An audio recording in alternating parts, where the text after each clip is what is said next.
قاری صاحب سب سے پہلے آپ ہی سے گفتگو کا آغاز کرنا چاہ رہا ہوں، ماخذ شریعت کیا ہے؟ اس کی سب سے پہلے ایک مختصر اگر جزاکم اللہ۔ اہل سنہ کے ہاں 4 مانے جاتے ہیں: قرآن مجید، سنت رسول جسے آپ حدیث بھی کہہ سکتے ہیں، ہوں اجماع ہوں اور قیاس۔ صحیح ہے۔ البتہ اہل سنت میں پھر جو احناف کے نقطہ نظر میں اور اہل حدیث کے نقطہ نظر میں فرق ہے۔ اچھا، پہلے دو میں کوئی فرق نہیں ہے، صحیح ہے، یعنی قرآن پہلی دلیل ہے صحیح کسی ہے، بھی شریعت کے مسئلے کو عکس کرنے کے لیے۔ اگر وہ چیز قرآن مجید میں آ گئی ہے تو ہمیں مزید دلائل دیکھنے کی ضرورت نہیں ہے، وہ اکیلی دلیل ہی کافی ہے کہ قرآن مجید میں یہ نص آ گئی ہے۔ صحیح ہے۔ دوسری جو سنت رسول ہے، اس کی بھی حیثیت حجت کے اعتبار سے قرآن کی طرح ہے۔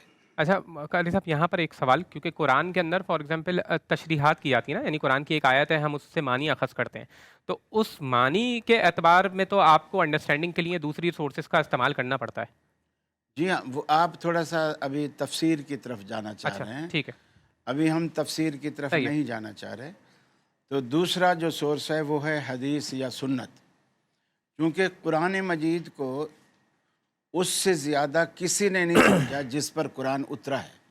صحیح ہے، سب سے زیادہ قرآن کو اسی ہستی نے سمجھا ہے جس پر اللہ تعالیٰ نے قرآن کو اتارا ہے۔ صحیح ہے، پھر نبی رحمت صلی اللہ علیہ وسلم نے چونکہ اپنی 23 سالہ دور نبوت کی زندگی میں قرآن کی پوری ایک عملی تفسیر کر کے کہ اس آیت کا کیا مفہوم، کیا عمل کر کر کے آپ نے واضح فرما دیا، تو یہ 2 ماخذ تو معتبر ہے۔ جو اجماع ہے، اجماع ہم قرآن و سنت کے مقابلے میں نہیں مانتے۔ اگر قرآن اور سنت کے مقابلے میں کوئی اجماع ہو رہا ہے تو ہمارے نزدیک وہ باطل ہے۔ یہ دونوں اجماع بھی اور قیاس بھی قرآن و سنت کے تابع ہیں۔ قرآن و سنت کے قرآن و سنت کے اگینسٹ ویسے بھی کیوں ہوگا اجماع؟ ہو جاتا ہے، اچھا بہت ساری باتیں ہو جاتی ہیں۔ تو یہاں اب صحیح، اتنے عرصے سے آپ 4 مولویوں کے بیچ میں بیٹھتے ہیں، ابھی تک آپ کو یہی نہیں سمجھ آئی کہ یہ خلاف کیسے ہو جاتا ہے۔ دوسری بات یہ ہے کہ وہ قرآن و سنت کے دونوں یہ جو ماخذ ہیں یہ تابع ہونے چاہیے۔ اجماع سے ہم اصل چیز نص میں موجود ہوگی یا حدیث میں ہوگی یا قرآن میں ہوگی، اصل موجود ہوگی، اس کی تعبیر میں اختلاف ہے۔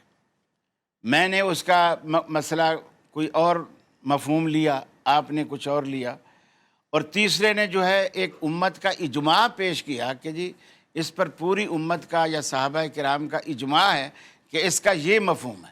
اب ہم کہیں گے ہمارے سارے مفہوم غلط ہیں، وہ جس پر اجماع ہوا ہے وہ صحیح ہے۔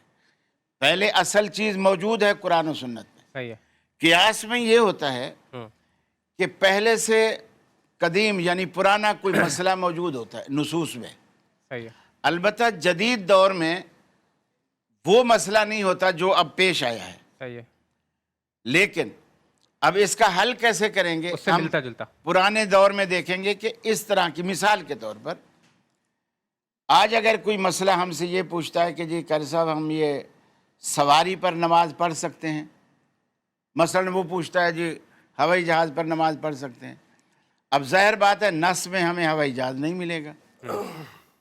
اب ہم یا کوئی پوچھتا ہے ٹرین پہ نماز پڑھ سکتے ہیں، ہمیں نص میں ٹرین بھی نہیں ملے گی۔ اب ہم قیاس کیسے کریں گے؟ ہم یہ دیکھیں گے کہ کیا رسول اللہ صلی اللہ علیہ وسلم کے زمانے میں یعنی عہد نبی میں صحابہ کرام کے زمانے میں کوئی سواری تھی، ہوائی جہاز نہیں تھا، صحیح ہے، ٹرین نہیں تھی، لیکن کوئی سواری تھی، ہمیں ملتا ہے سواری تھی، اونٹ تھا، خچر تھا، گھوڑا تھا، گدھا صحیح، تھا، یہ سواریاں تھیں۔ اب ہم یہ تلاش کریں گے کہ آیا جو سواریاں رسول اللہ صلی اللہ علیہ وسلم کے زمانے میں موجود تھیں، جی آیا ان پر رسول اللہ صلی اللہ علیہ وسلم سے کوئی نماز پڑھنا ثابت ہے؟ ہمیں ملتا ہے آپ نے اونٹنی پر نماز پڑھی، صحیح ہے، ہمیں ملتا ہے آپ نے خچر پر وتر بھی پڑھے، البتہ فرض نماز چونکہ آپ جماعت کے ساتھ پڑھتے تھے، اور وہ سواریاں بھی ایسی ہوتی تھیں جو اپنے کنٹرول میں ہوتی تھی، جہاں چاہا روک دیا، صحابہ آپ کے ساتھ ہیں، سب نے سواریاں روک دی، اتر گئے اور جماعت کرا لی، نماز پڑھ۔ اب جو سواریاں ہیں وہ ہمارے کنٹرول میں نہیں ہیں، ہم جہاز کو نماز کے لیے بات کہیں واضح ہو گئی، رکوا نہیں سکتے۔ تو اب ہم دیکھیں گے کہ اس وقت جو سواری تھی جب خچر پر اللہ کے رسول نے وطر پڑھے ہیں تو ٹرین پر یا ہوائی جہاز پر تو اس سے بہتر طریقے سے ہو سکتا، ٹھیک، وہاں اتنی آسانی سے نہیں ہو سکتا، یہاں بہتر طریقے سے ہو سکتے ہیں. تو اس کو ہم کہیں گے یہ قیاس کیا ہم نے نئے مسئلے کو پرانے مسئلے کے اوپر. ہوں، تو یہ قیاس کی ایک شکل ہے. لیکن یہ دونوں شکلیں قرآن و سنت کے تابع ہیں، اس کے اگر اگینسٹ میں جائیں گی تو باطل ہے.